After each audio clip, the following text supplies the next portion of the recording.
Alrighty, here we go on the Get Course Education podcast.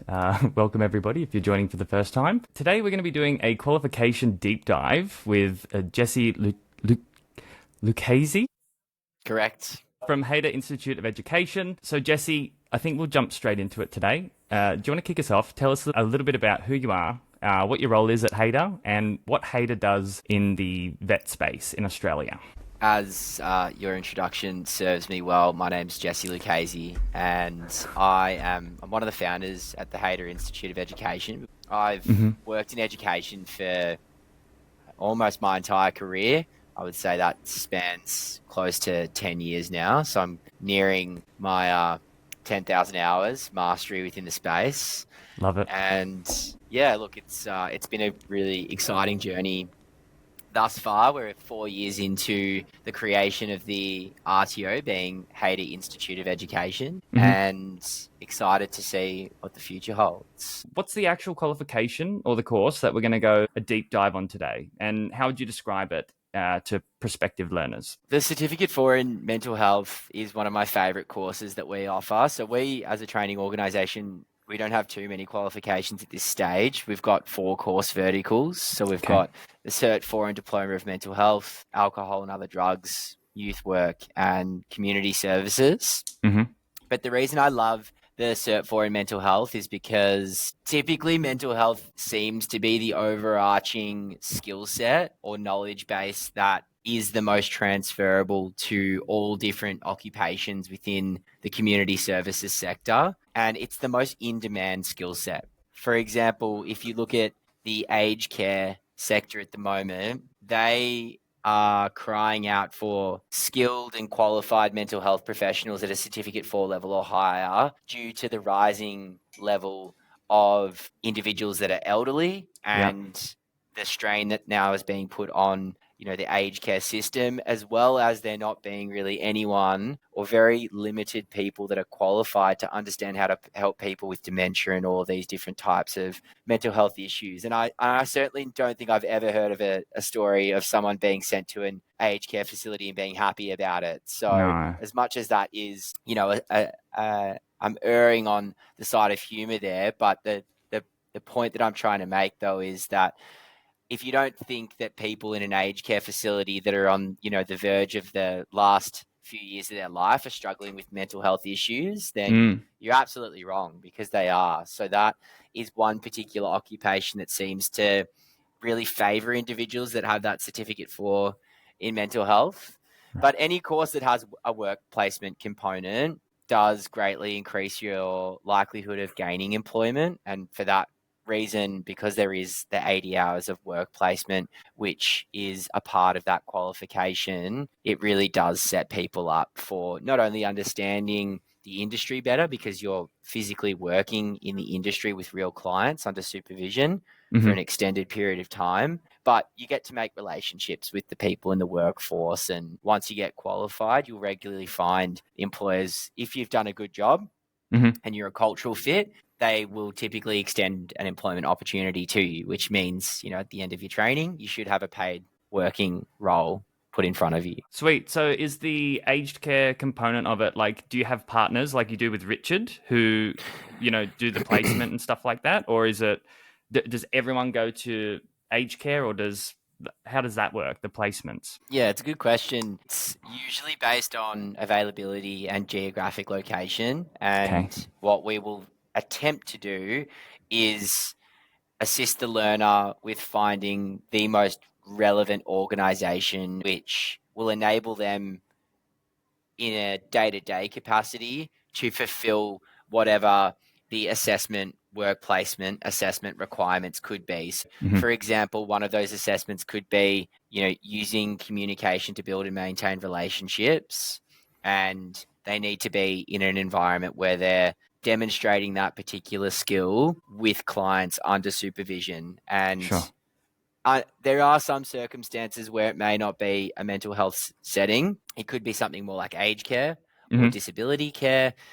As I said, because we're an online provider and we provide access to all Australians, we have people learning in all different pockets of Australia. So when it comes to the work placement component, we guarantee finding work placement for our learners, which is something quite unique to the service we offer. There's only a few other private training providers, and I certainly know there's almost no TAFEs or universities that will find placement for its learners. So a value add for us, a point of difference, is that we will find that work placement for you. So we take that stress off your shoulders. We'll do a bit of an interview with you after about sort of 6 to 7 months through the theory component of your studies.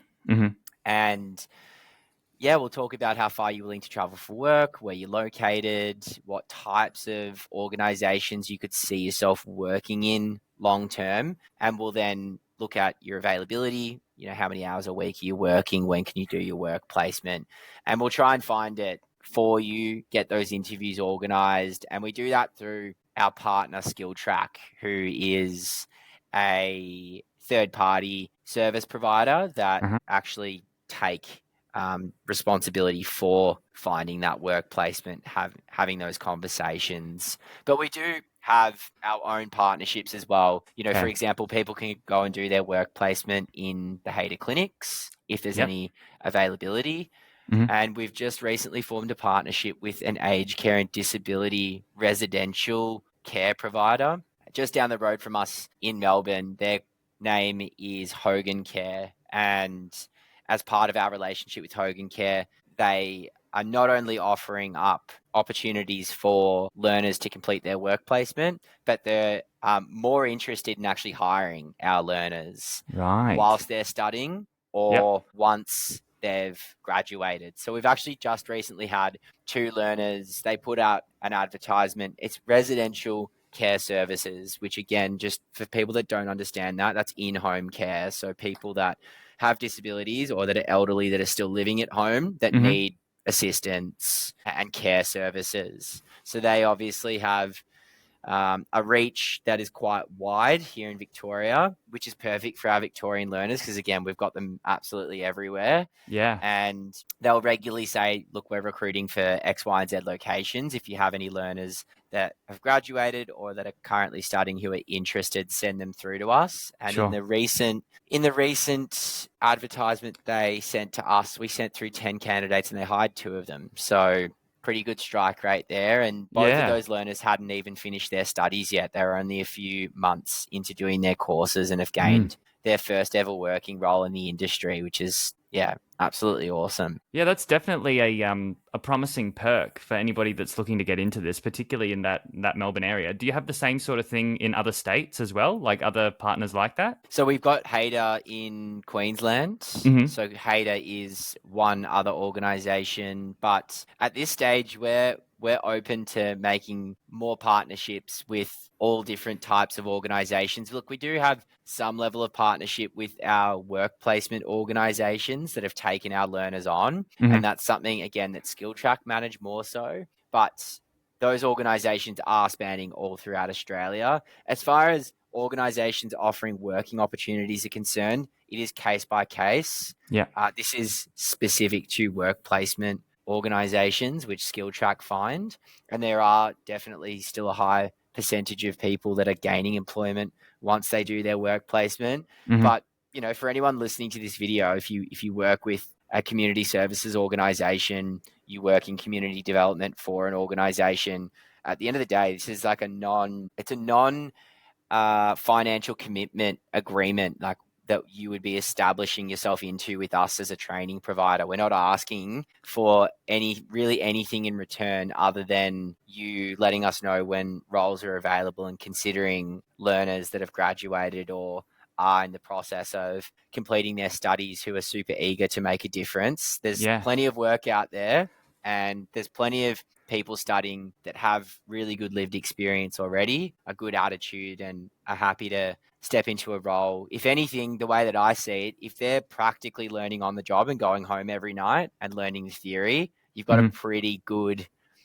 first cab off the rank in an entry-level role that you can put into that position. So I'm all ears, and feel free to reach out to us here at Hader if you do want to have a bit more of a chat about it. Yeah, we'll put everything in the show notes. That's amazing. All right, drilling down further into the learners, could you give me like maybe 3 avatars of who this course is really built for? Like what situation might they be in, or could you describe it so we can, get people to identify themselves with that? Sure. I mean, the common thing that you hear of almost all prospective learners say when they're in that initial phone conversation with our student recruitment team is they're looking for fulfillment. They're looking for a career which is going to be rewarding, and they generally gain that fulfillment in life from helping people. And that in itself is like a core value, is the one thing that if you're considering this particular career, you need to ask yourself, is that a value of yours, which is important to you? And if it is, then you'll be very successful in this particular form of study, firstly, but then in terms of actually having a career that provides you that meaning in life, then that in itself is a core. We do also tend to find there are a lot of people that are new to Australia that are on a visa which enables them to study with a domestic provider, or potentially maybe they're permanent residents looking for a career. Maybe they've only really worked in entry-level roles in jobs like warehousing or, in driving Ubers, whatever it may be, which, is not long-lasting. And I don't think most people would wake up really feeling like they're making a difference. Yeah, not fulfilling. Let's put that label on it. I mean, look, who knows? Some people might find that really fulfilling, but yes, there are a lot of people who don't. And for them, this is a great opportunity because, again, there is so much employment out there. And the fact that you just need to generally show to an employer that you've enrolled into it as a course to put forward a fairly solid case to gain an entry-level form of employment, that in itself is very attractive to these individuals. Plus, as I said, a lot of these people, they do really care about having an impact in the world. I mean, I really feel like a lot of people do, but as you get older, I don't think that most people at a younger age wouldn't have wanted to be an astronaut or, a firefighter or something where they're really having an impact and doing something exciting. But unfortunately, as life mulls over, that little kid, that inspiration that you had when you were younger can dim significantly. But deep down, a lot of people do want to know they've had an impact in this world. And again, that seems to be the common theme from all the learners that we speak with. Yeah, nice. Okay. And so what sort of results do your best learners see after the first month? How can they, how do you identify a good learner? A good learner is someone that has come prepared for their studies. And a bad learner is one who expects that it will just happen, and that to create a new routine, that it will be easy. And it really does come down to being organized, as well as being really committed to understanding what your longer term objective is, your why, in other words. And we do a really good job of ensuring that we're not putting forward people into the program that don't have a strong why. Sure. But because it's online education, the challenge is part of what we are providing people is a very flexible learning experience where, it's self-paced. You can roll in from work, open up the laptop, do a bit of work here and there if you want. And the challenge is, if that's how you expect to set yourself up for success when it comes to study, it's very unlikely that you will be successful unless you're setting out a schedule and a weekly routine, which then becomes habitual. And the examples that I like to use is any other habit that you've tried to break or routine that you've tried to make. It's not easy, we would know, to change the way that we go about doing things in life. And I like to use the gym as a really good example, because for me and for a lot of people out there, exercise is a challenge. But the times that I have been very successful and regimented, which then means successful in the results that I've seen, that has come from ensuring that every week. It's on certain days at certain times, and there's no ambiguity. There's no question or conversation that I'm having with myself as to whether or not I'm going. I'm just going because that is what it is, and it's the routine that I've set for myself. So the best piece of advice that I can give to any learner is, although you might be sucked into the idea of doing a self-paced online course, the statistics would say that if you don't set out a schedule and you're not strict with your study times during the week, you won't have structure enough to get you through a 12, 18-month qualification, particularly within that time frame or in a quicker time frame. And for most people, life gets in the way, and you typically find they just expect the results will come. And then if the assessments are coming through over and over again, people do end up feeling overwhelmed to the point where it's a project that I've picked up that I've now feel has swamped me, and I'm never going back to it. And that happens to far too many people. So the idea is, if you're going to commit yourself to it, actually commit to planning what your routine needs to look like prior to you even starting the course, making sure that you've got that routine set out.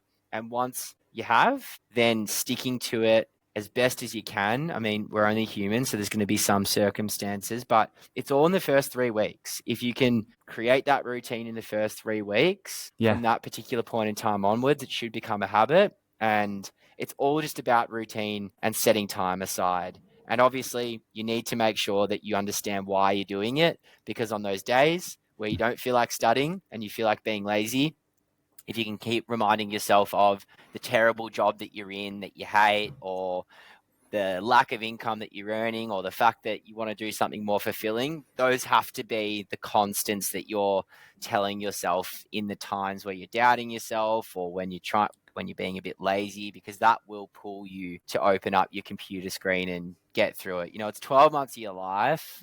Get it done, and your entire world will most likely change. Yeah, the message I'm getting is, don't get sucked into the whole flexi online business. It's still going to be a challenge, and discipline is required, sort of thing. Yeah. Okay. And if we go back to these learners, let's go pre-enrollment. What sort of frustrations might they be dealing with in their life before they start looking for a course like this mental health one? Yeah, it's mostly a lack of fulfillment or a lack of income that typically is the two core that you hear, which is causing people pain. And one of the things that we train our team to be wary of is identifying pain in someone's situation, because unfortunately, again, as humans, if we look at the psychology of what creates change, it's not usually pleasure that causes people to change. It's pain, which causes people to invest in something, a big change in their life, which is going to help alter their trajectory. So I would say it's, that lack of fulfillment, or a lack of security in a career, or a lack of income is usually the 3 things, the 2 or 3 things. Right. And so in terms of those problems, what's at stake for these people if they don't solve them? A lot.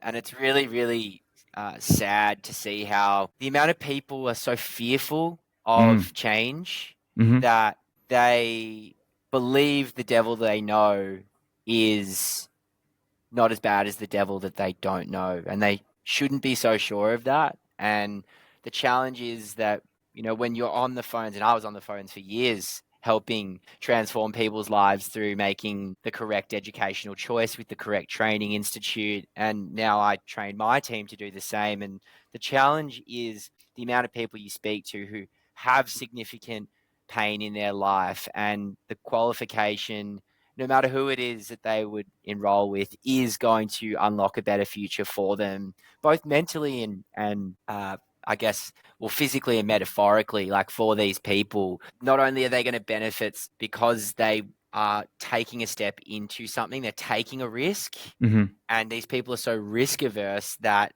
they're stuck in their situation, so scared to move. They're in like this fight or flight or freeze phase in life where all they're doing is just standing like a statue, expecting things to change because they're too afraid to act on what their heart really wants and is telling them to do, which is trusting in themselves and their ability to not worry about what happens in 6 months' time if I don't enjoy it, not worry about what happens if I can't make my repayments on it. It's the risks that you hold being in your current situation could be far more catastrophic to you. And there's risks associated with everything. And I think that's the one thing that we try to help learners to understand is that, like, what is the risk of you staying in this job and not enjoying life, waking up every day feeling miserable and not having a future that you can look forward to? What impact is that having on your family, the people around you? Like, it wears you down. I think most of us can understand what unfulfillment in a job is like, and it is absolutely draining on you as a person.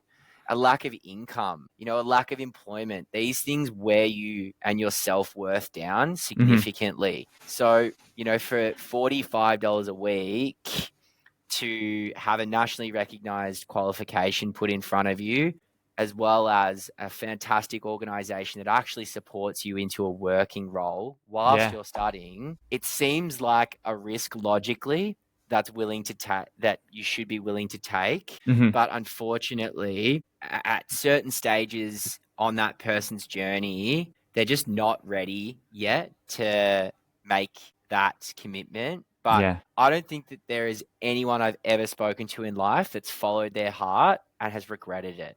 And that's the one thing that I just want people, whoever's listening to this video or in future, if you're listening to this video and you're a prospective learner looking at courses, or you're someone influencing people every day to make decisions, that is my best piece of advice. Don't let the fear of what is unknown stop you from following what your heart desires, because your heart knows what it wants, and every day that you don't give it what it wants, a little part of you is just dimming inside of you. So, and do you guys filter that philosophy throughout the whole business to make study and job readiness easier for learners, so they've got that support the whole way along? Big time. I mean, from the moment that you enroll, we get you to send through your resume through to us. And within the first 3 days of you being accepted into the program, your course might not start for 2 weeks. But if you're super keen, we will be getting everything ready to put you forward to employers. We had this one Italian learner who enrolled into a dual diploma with us, mental health and AOD.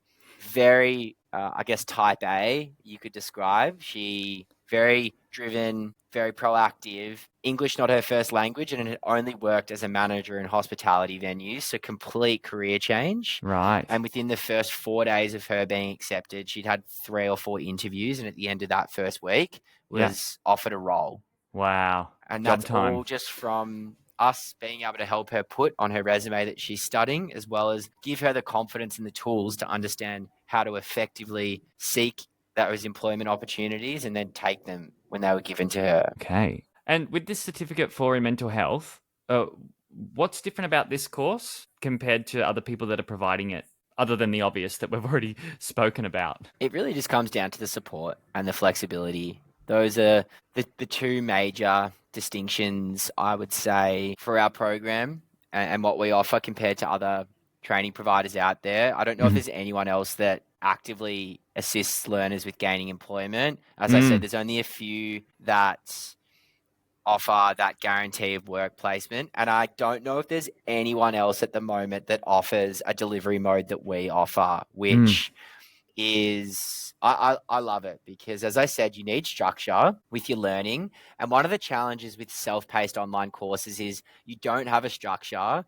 The way it works, if you can picture this, you get accepted into the program, and as soon as you are provided your login details, you log in to the portal and you'll have every single unit there available and assessment for you to complete in your own time. Right. If you need assistance, there'll be a support line or email that you can reach out to, but it's completely self-directed learning. And again, no real structure in terms of them giving you deadlines. It's usually for a 12-month course, you've got 18 months to get everything done. Give us a call if you need help. With us, we have certain intake dates throughout the year, usually 1 or 2 a month. And the reason that we have rolling intakes is because we actually have a structure to our studies where at the beginning of the year, the course will start, and at the beginning of each new unit, we will onboard new learners in, and there might be then learners that are stepping out because they've finished, but there's a existing teaching session on a Tuesday evening for one of our courses, community and youth. I believe mental health is a Monday evening, 6 p.m. to 9 p.m. after hours.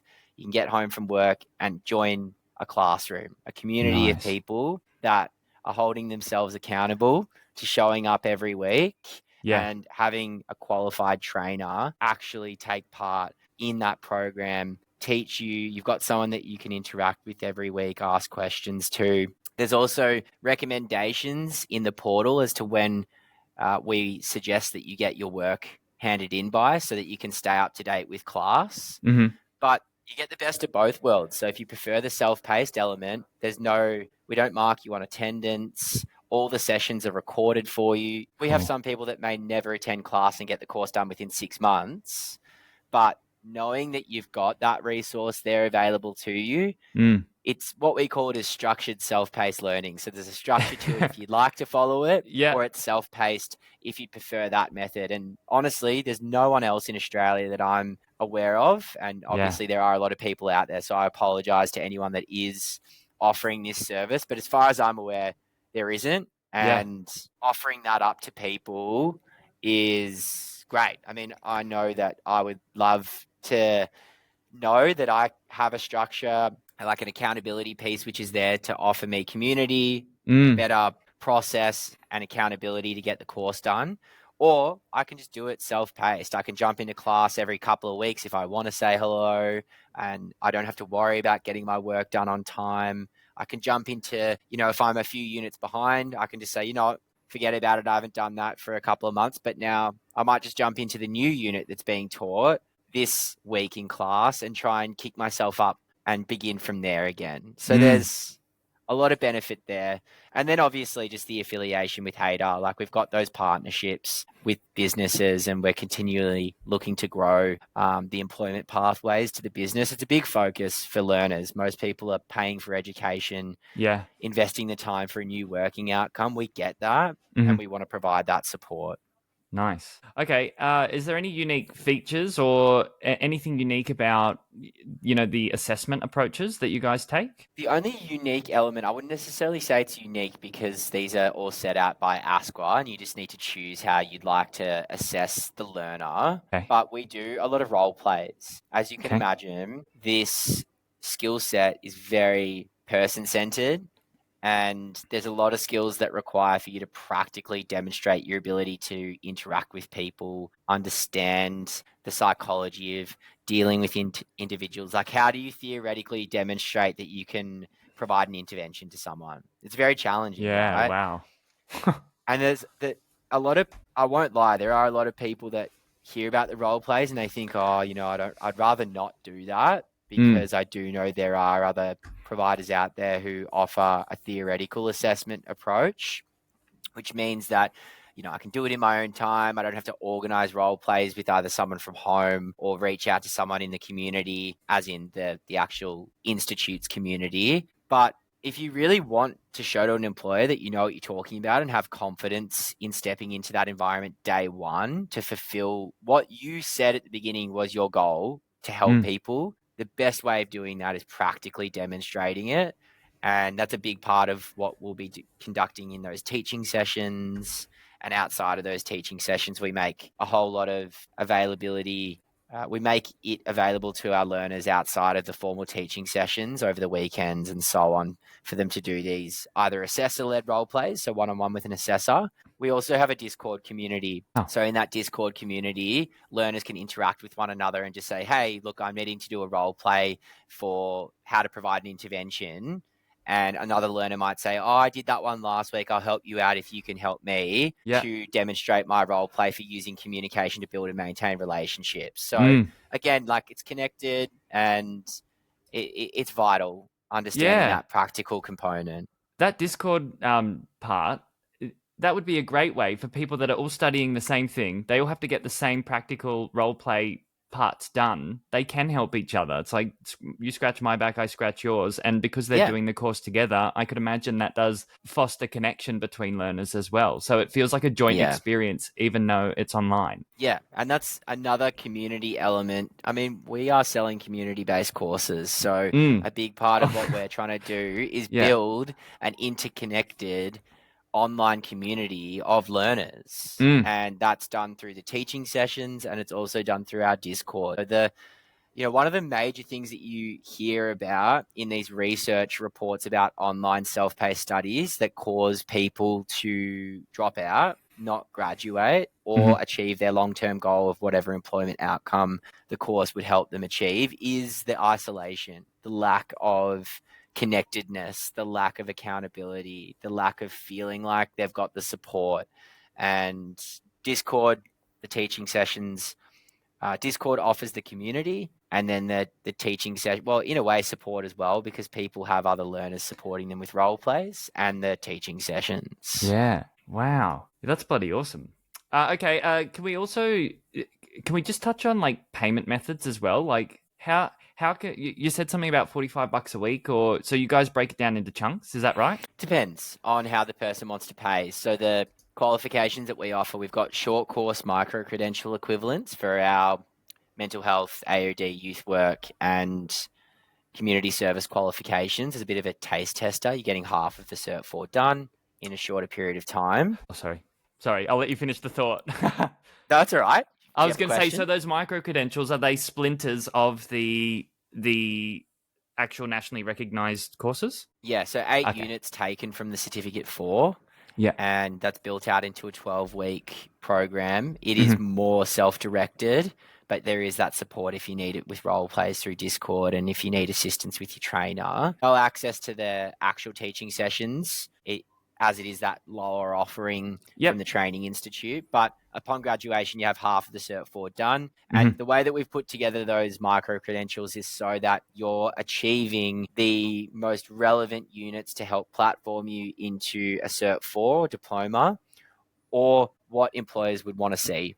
For instance, if you're doing the micro-credential in mental health, the units are specifically selected to be the most attractive to what an employer would want to see that you have under your belt to hire you for those entry-level positions of employment. So that's at $2,995. And it's a 12-week course, and that's at about $25 a week on a payment plan. This is the micro-credential. The micro-credential. Sure. Yeah. Then our Cert4 is 12 months, usually $4,995, so $4,995, and it's about $48 a week on a payment plan. You can pay more or less. Sometimes it varies, but that's about the middle ground into what you'd expect to pay. And then the diplomas are 12 to 18 months, and that's $7,995, so $7,995. And they're closer to about $68 to $70 a week on a payment plan. All of our payment plans are interest-free, so we use buy now, pay later providers. Which just means that you are technically paying for the qualification, like what you would if you went into Nike and Afterpay your runners. The reason that you can walk out of the store with the runners is because Afterpay will pay Nike the money that you usually would have paid, and then you pay Afterpay back. So they take on that risk, but it's all interest-free. So the benefit of going through buy now, pay later for us as an institute and for the learner, unlike other training providers that only have direct debits, is that in a circumstance where a learner finishes their qualification, they get their certificate given to them, even if they are yet to finish paying off the qualification to the buy now, pay later. Whereas with a direct debit, let's say, and we do have direct debits because there are some people who just wouldn't qualify for buy now, pay later, their credit, or they're not, on a great income, whatever it may be, right? If they would like their payments at about $50 per week, that's realistically a 24-month payment plan, and their course only runs for 12 months. Let's say it's the Cert4. What happens when you finish? And you've still got half your course to pay for, or 12 months to go on your payment plan. We can't issue out the qualification until it's paid for. Of course. So that's why we really encourage people. You have all the same financial obligations and legal obligations contractually if you aren't able to pay or whatever it may be if you go through buy now, pay later or a direct debit. So, but some people are funny about, like taking out finance and that type of thing. Yeah. But at the end of the day, the way that I try to help people to understand, it's a debt either way. It Yeah. doesn't matter. Like that's how a bank will look at it, or a finance, a financial planner would see it either way as a debt. So, I mean, yeah. really, to justify it as well, you've just got to go back to what's at stake if you don't do something about your situation, particularly if you're, wanting to go and follow your heart, I feel like it would be worth it. Yeah, exactly. So to answer your question, we've got 3 payment methods. You can pay for the course up front, you get a discount. Yep. Usually it's 10% of the course fee. You can go through a buy now, pay later provider to go on a payment plan, or a direct debit. So those are the 3 payment options. We don't have any government intervention, no government contracts. It's actually usually a really big challenge for online private providers to have access to government funding. And the reason why that is the case is because the government usually will send out funding. Let's say you do have access to a free TAFE or a Queensland certificate 3 for free program or whatever it may be. The reason that you get the funding or you prove that you're able to get the funding is through completion of the course, right, or attendance. So people need to be submitting work, getting through their assessments, attending the class at certain times. They need that structure for the government to slowly drip out the funding to you. And as an online provider, because it's self-paced learning and there's no structure, the government doesn't provide any initiatives really to you. But yeah, I'm a big believer of skin in the game. And I know that sounds rich when I'm coming from a provider that doesn't have government funding. And a big part of what I do is try to help people to, if they are in a situation where they're working and they can't attend a campus 2 or 3 days, and there's just not that flexibility and they need it, but freeze in their head. The reality is that there's actually worse course completion rates in government funded courses because you haven't paid anything for and what it. skin So you is don't have there? that There's accountability. none. Yeah. Well, I totally hear what you're saying, and even having skin in the game like that, it almost makes you go, shit, it's come out of my pocket. I better do it now. Correct. Whereas if you haven't, you just go, oh, whatever, it's too hard. Yeah. Put it in the too hard basket, and I might next year just get out another free course. And the problem is that it just doesn't actually teach you the right life lessons, and it doesn't build your character and your resilience as a person. You actually need to have a little bit of fear because that skin in the game is what gets you up in the morning. It is what, like, when else has anyone not invested money, or when has someone invested money in something and time, and that hasn't been their core motivation for wanting to continue doing it? Yeah. No skin in the game definitely doesn't develop discipline either. So, no. That's right. I'm just being mindful of time as well. So, like, are you okay for a few more questions?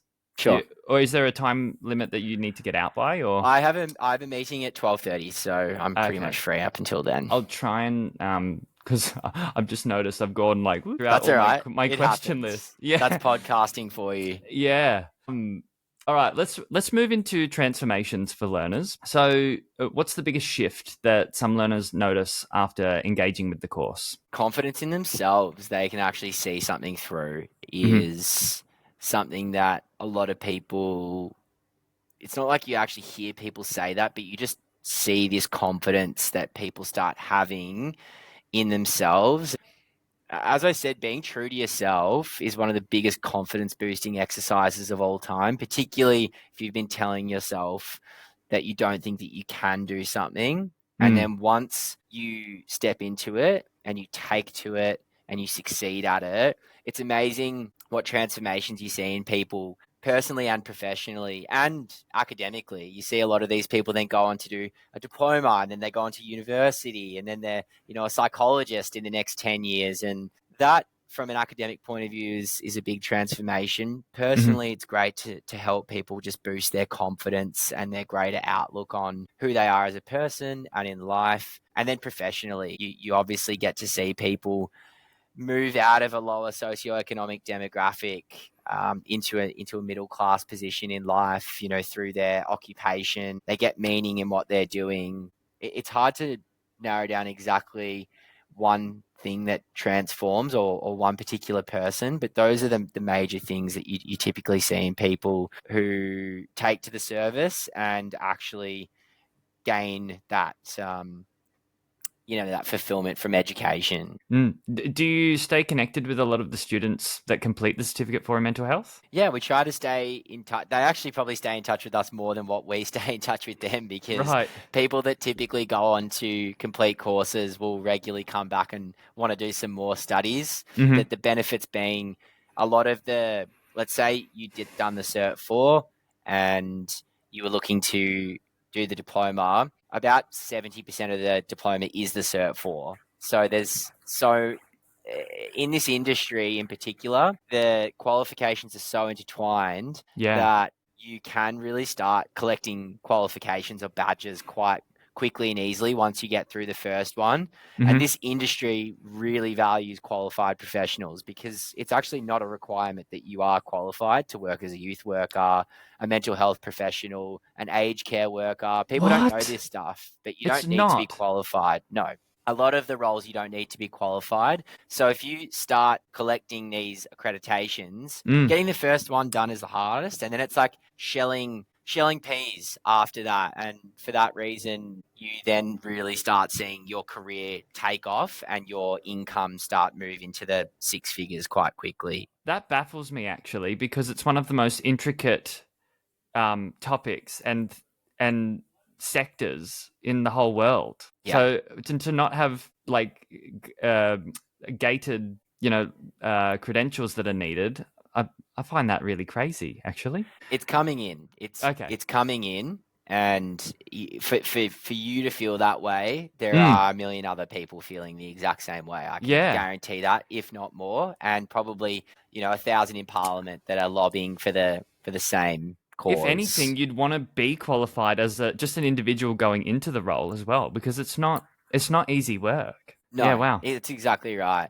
Look, a lot of the entry-level roles being in the trenches, as I like to call it. Those entry-level roles are some of the most challenging, and that's a big part of why we recommend pay a little bit more money, get a quality service offered to you, take part in the role plays, go with an organization that's going to get you some good work placement, give you those teaching sessions, because you don't want to be underprepared for not only your study, but then from when you start working, because the industry will chew you up and spit you out if you're not prepared for it. And there's some seriously high needs individuals that you might be working with that have like severe mental health issues or disabilities, if you're looking at more of a personal care disability role. And I just couldn't imagine personally stepping into a role like that if I didn't have the training. So that's why just pay a bit more. People in this industry, the challenge with education is that it's a race to the bottom for so many people. And that is,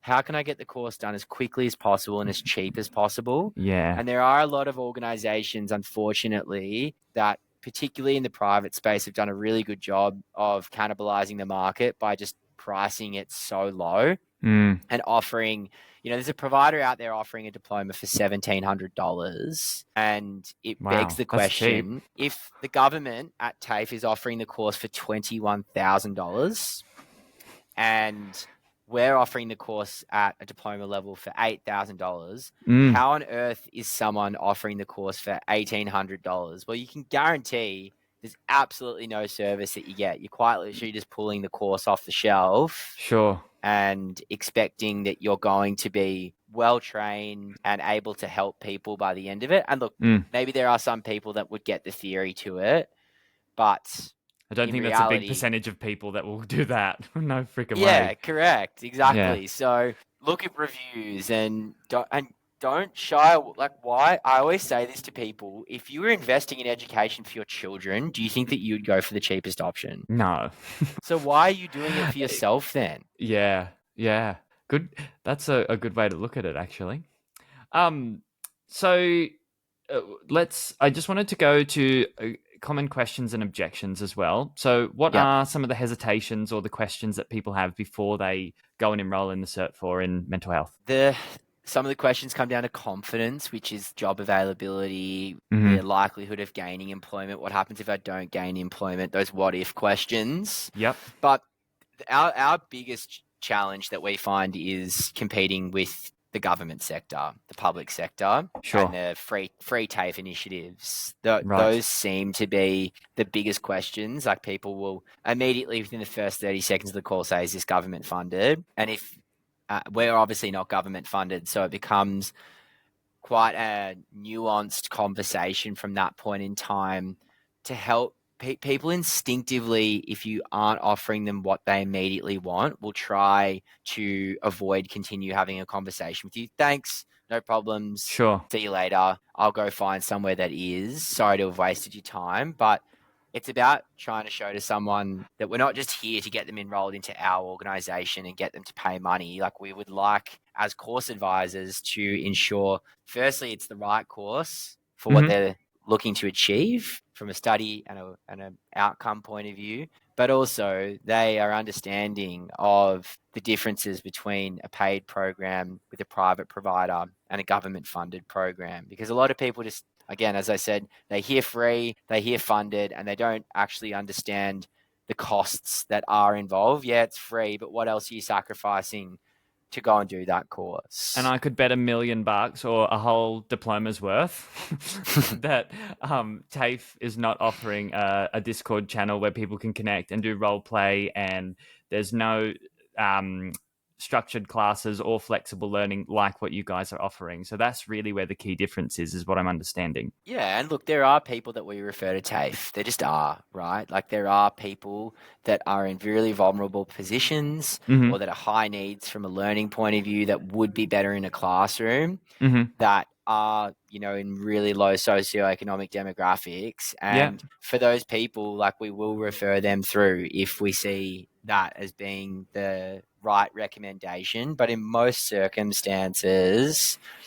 people will be provided with a good learning experience with a paid training provider. It's just about helping them understand that free does not mean that it doesn't come at a cost. Sure. And that is usually time, as well as the skin in the game component. It's the people that you surround yourself with. How many times have you heard that saying, like, you're a product of your own environment, or whatever it may be? It's like the 5 people that you're around the most is what you become, or something. Exactly. So if you're in an environment where there's only like less than a 5% course completion rate, now don't quote me on that, but I do know it's quite low. And in general, like, study completion rates are lower than what people expect. It's not an optimistic lens to shed, but it is the reality. And at TAFE, these free government courses, you need to think about the types of people that you're going to be surrounding yourself with. Whereas if you're in a paid environment, studying with an organization that has really good reviews, a great reputation, again, you're paying for it, you'd assume when you're attending the virtual teaching sessions, you're going to be around more like-minded individuals that are a bit more committed. Sure. You're probably going to get some good networking out of it. You might find that you're actually in a classroom with someone who's already working. Maybe they're self-employed. Maybe they've got their own business. They take a liking to you. You might actually get an employment opportunity out of it. Whereas it's very unlikely you're going to have that when you go and study at a TAFE. 100%. And what do you wish more people knew straight out the gate about the Certificate for in Mental Health and the nationally recognised outcome that they can get? Probably the skill shortage, I would say. That's the biggest reassurance for individuals when you're on the phone to them, as well as people understanding that they can gain employment from the moment they put on their resume they're studying the course, whereas most people think they need to graduate before they can start applying for employment. So those are the two major things. Cool. So good to know.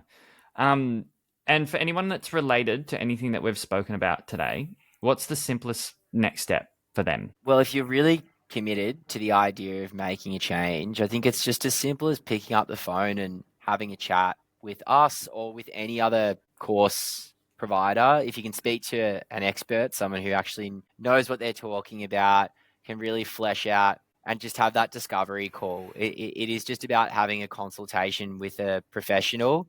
And look, as I said, even if you don't end up enrolling with us, I would recommend that you call us, because our team will have a very bipartisan conversation with you about what your options are, and Mm. that educational call, that initial conversation, the first step is the hardest step. But Yeah. once you speak with someone who can help put your idea together and pave the path for you to know where you're moving forward, that's the next step. It can't be anything else. Speak to people that know what they're talking about. Yeah. Jump on the phone with a few different training providers, do your research, and don't only look at price as the delineation as to what's going to help you make your decision. Yeah, perfect. Wicked. All right. Can I ask one more question? Yes, go for it. This one was supposed to be asked a while ago, but I thought, oh, I'll wait and see how much time we got. Can we just have on the Italian girl that got placement super quick? She was one great story, but can we talk about maybe another case where, a really strong example of someone who's gone through, maybe started studying and got work while they were, or even after they completed? Yeah, I think that'd be cool. We had a learner in Tasmania who was studying with us. Mm-hmm. And again, English was not his first language. He travelled from India and had been living in Australia for about 7 to 8 years. Very similar, was in a role that was unfulfilling. There wasn't a long-term career involved with that occupation, and had a calling to this particular field. Now, we worked really hard with this individual for 2 or 3 months to help him attempt to gain employment in Tasmania. And it was like banging your head up against the wall. Unfortunately, in Tassie, there's just limited opportunity. It's a really small city where he was living in Hobart. Yeah. And it got to the point where we actually recommended that he move states. And we knew that it was a big commitment, picking up life and moving. Wow. But we showed him the opportunities that existed in Victoria and in Sydney. And, on any given day, there's over 24,000 roles within the community services in those 2 states being advertised. So he took the opportunity and the advice that we gave to him, which was huge for him to have done that. Yeah, but also on your part, like to make a suggestion that someone just move state, that's a big call for you to make as well. So, sorry, I didn't mean to interject. No, but look, it's up to that person to heed our advice or not. And we knew that if he was able to do that, there would be a much higher percentage of him being able to achieve his goal. Yeah. And within the first 6 weeks of him being in Melbourne, he gained employment. Wow. And that was massive because there was risks involved. And, we had worked really closely with this guy, like every week, doing our best to help him, jumping on calls, building his confidence after an interview didn't go well, helping him adjust the way that he's interviewing, looking at different job roles with him. Like, this was a weekly thing that we were doing with him. And we do this weekly via our Job Ready program with a lot of learners. Right. So the more that you put into that and you work with us, we'll work with you and help you to gain that opportunity. I mean, I'd worked in education for a long time, and I'd always said to different businesses that I work for, why are we not offering recruitment services? Why are we not offering services to help learners gain employment? And the answer that I always had given to me is because we don't make any money from that. And it's the most important part. It's why everyone's studying. Exactly, right? Oh, man. But some of the most profitable services that you offer to your business are actually not the ones that you see any financial return for. Sure. Because it's the word that spreads about the service that you're helping people with that's not actually being paid back to you in any other way than brand reputation and service quality. That enables you to show to people that the proof is in the pudding and that you actually care. And that's a big part of what we do. Cool. Yeah, that's awesome. This chat's been great, actually. Thank you. All right, we'll wrap it up there. I did just want to ask for the show notes, when we were talking about buy now, pay later options. So Afterpay was a name that came up, but they're not your actual provider, are they? No, they're not. Okay, so there's actual different providers are, we've got Payride and Elevant. They're our 2 partners. Yep. Afterpay only does the 4 fortnightly installments, so I don't think there would be a huge amount of people that would be keen to pay a diploma over. That's 4 what I was thinking. I was like, fortnights. 4 easy payments of $2,500. No worries. Yeah. Yeah. Okay. So I just wanted to clarify that, so people didn't leave thinking that it was Afterpay. I'll put a little note in there. But No, yeah, that's okay. Yeah, look, the payment terms with Elevan are great. We can actually spread the course totals over a 36-month period, which makes it wow. really, really affordable for people. Yep. Sometimes getting it as low, like a cert for as low as $28, $29 a week is pretty awesome. So Yeah. and then diplomas like 50 a week. It does end up costing you a little bit more if you stick your plan out over a longer duration, because there are these small like little fees, like Yeah, $1, monthly account $2, fees and all these that types of stuff. things. Yeah, Yeah. so we encourage people to try and pay over a shorter duration, because it Yeah. means it won't make it slightly Well, more the main expensive. But effectiveness of it, though, is that, even going that route, people can get the qualification once they're done, and yeah, then they can continue the payment with that other provider while still the qualification from you, because you guys have been serviced fully. yeah, That's yeah. awesome. And look, it probably ends up costing you an extra $200 or $300 to do it over a longer period. And in the grand scheme of things, if that gives you access to the education now and the ability to make that move into the industry for what, $50 a week, then Yeah. it makes sense commercially for a lot of people. Another no-brainer. All right, cool. That was great. Thank you so much. And hopefully we get to jump on and talk about some other courses a bit further Yeah, down the track. Yeah? sounds good. All All right, right, Tom. no worries. Appreciate your time. Thanks, Thank man. you.